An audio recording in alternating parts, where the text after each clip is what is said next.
The anime tells the story of Hajime Nagumo, a 17-year-old boy, and his classmates who were sent to an alternate world called Tortoise to aid in their war against the demons. In Tortoise, Hajime and his friends are treated like heroes as they are on a mission to save the lives of mankind. However, while his classmates were blessed with impressive abilities that were very useful in battle, Hajime only acquired an inferior transmutation skill and had no real offensive power, so that he was underestimated by everyone and was often targeted for bullying by his peers. However, one of his classmates, a girl named Kaori Shirasaki, said that it would be easy to become a hero to fight evil if one was already strong. In contrast, it takes true strength to fight evil if one knows one is weak, so Kaori never underestimated Hajime, even though he didn't have as much power as the others. When his classmates were about to go on a mission to conquer the Great Orcus Labyrinth, Hajime planned to come along. However, Kaori tried to prevent him because she was worried about his safety, which she didn't think was tough enough to deal with the dangerous threat they might face in the labyrinth. But Hajime persisted, even Kaori couldn't stop him. When Hajime and his classmates were in the labyrinth, they faced the monsters that inhabited the labyrinth. When Kaori and the others were surrounded by monsters, Hajime tried to save them. After he managed to help his friends and was about to save himself, unexpectedly, one of Hajime's classmates, a young man named Daisukiyama, deliberately attacked him with a fireball spell and caused him to fall into the bottomless abyss, only because Daisuke was jealous of seeing Kaori show attention to Hajime the night before. At the bottom of the most bottomless abyss, Hajime encountered a terrifying monster nicknamed the Cloud Bear, which then ate one of his arms. After struggling with all his strength to fight the monster, he finally defeated the Cloud Bear and survived. However, Hajime soon realized that he had been betrayed by his classmate. He reached his limit with anger, hunger, fear of death, and despair. All these feelings mixed with his desire to survive at all costs, causing his gentle personality to turn into someone cold, cruel, brutal, unstable, and sadistic. Hajime then abandoned most of his kind and generous nature, which he had before, and exchanged it for a cold and indifferent attitude, capable of even leaving someone to death without a second thought.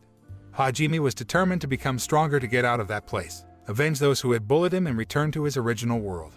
He then defeated and devoured the flesh of a pair of wolf monsters. However, he immediately felt pain from eating the highly poisonous monster meat. After he drank the healing liquid in the abyss to counter the toxic effects of the monster's flesh, he felt that his body was starting to heal and become stronger and more muscular. However, it caused drastic changes to his body. His hair turned white, his eyeballs turned red, and his body got red veins like tattoos.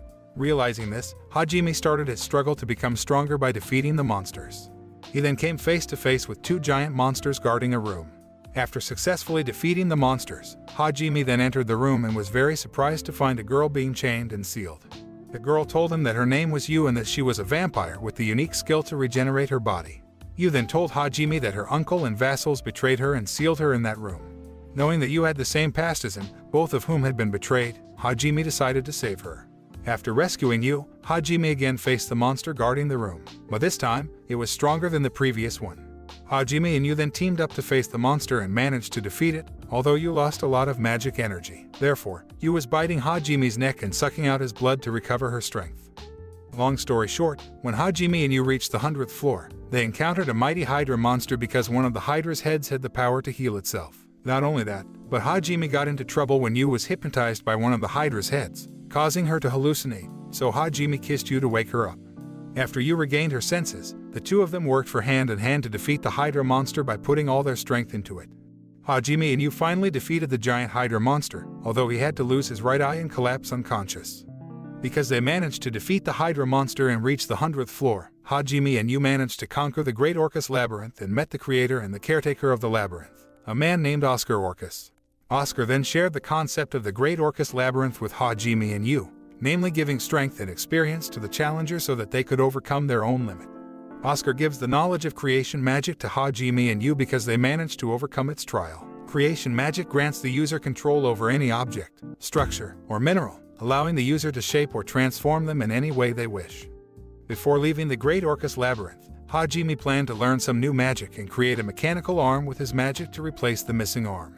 After that, he decided to find another great labyrinth and conquer it so that he could obtain ancient magic power that could bring him back to his original world. In his adventure, Hajime took Yu along and promised to take her to her original world so they could live together. After exiting the Great Orcus Labyrinth, Hajime and Yu met a girl named Shihalia. She is a rabbit man with a unique skill that allows her to view the future, especially when her life is in danger. She turned to Hajime and Yu to help save her race, the Halia tribe. Yu agreed to Shi's request, as long as she was willing to be their guide while in the foggy forest. After they reached an agreement, Hajime then went into the misty forest with Yu and Shi. Arriving there, Hajime met the Holia tribe hiding there. After they were saved by Hajime and Yu, they went back to the Sea of Trees as their guide in exchange for their protection. However, since they had 10 days until they could reach the labyrinth, Hajime decided to train them to defend themselves. His training was so effective that it transformed them into bloodthirsty warriors. After rescuing the Holia tribe and bringing them back to where they came from, the Sea of Trees, Hajime and Yu received information about a labyrinth within the area, the Haltina Labyrinth.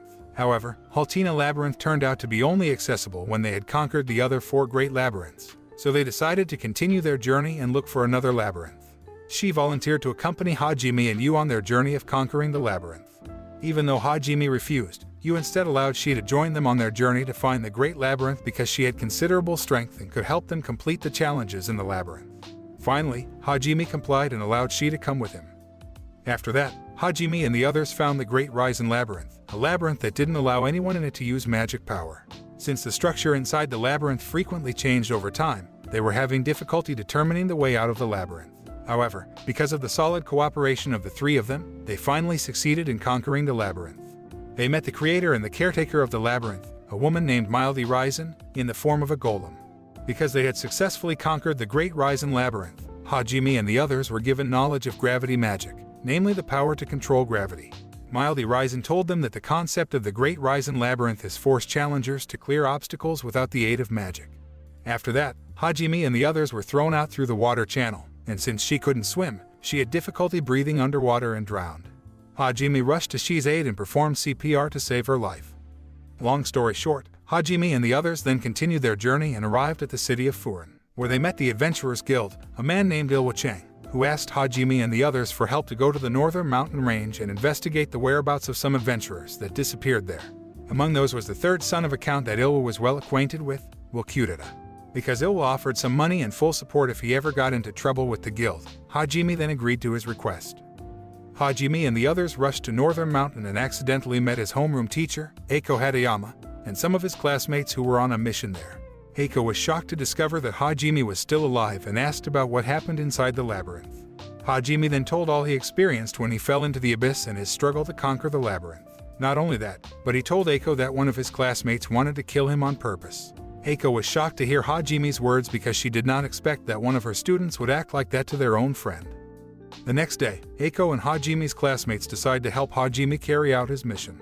Hajime and others managed to find the whereabouts of Wilkudada, as well as the footprints of a giant monster. However, not long after, a giant black dragon attacked them. Yu rushed to protect Eiko and the others while Hajime and Shi fought the black dragon. After defeating the black dragon, Hajime attacked its vital points so that the black dragon transformed into a woman named Tio Claris. Tio told Hajime and the others that she had been brainwashed and controlled by someone wearing a black robe.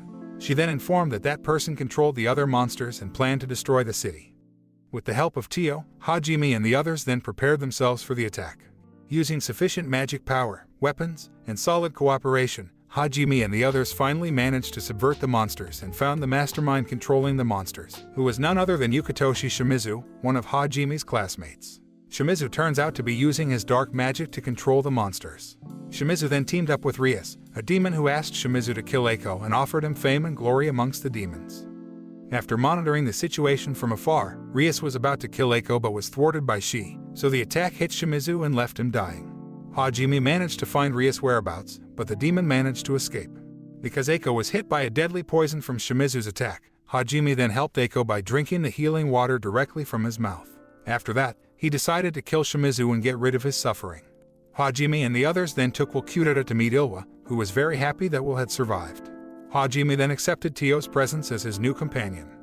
The next day, Hajime and Shi decide to take a walk in the city of Furin and save a young Dagon girl named Mayu, who is hiding in a sewer because she wants to avoid her captors, a criminal organization called Freydov. Hajime then handed Mayu over to the authorities so they could protect Mayu. But then, Hajime found out that Mayu had been kidnapped again, so he decided to save her.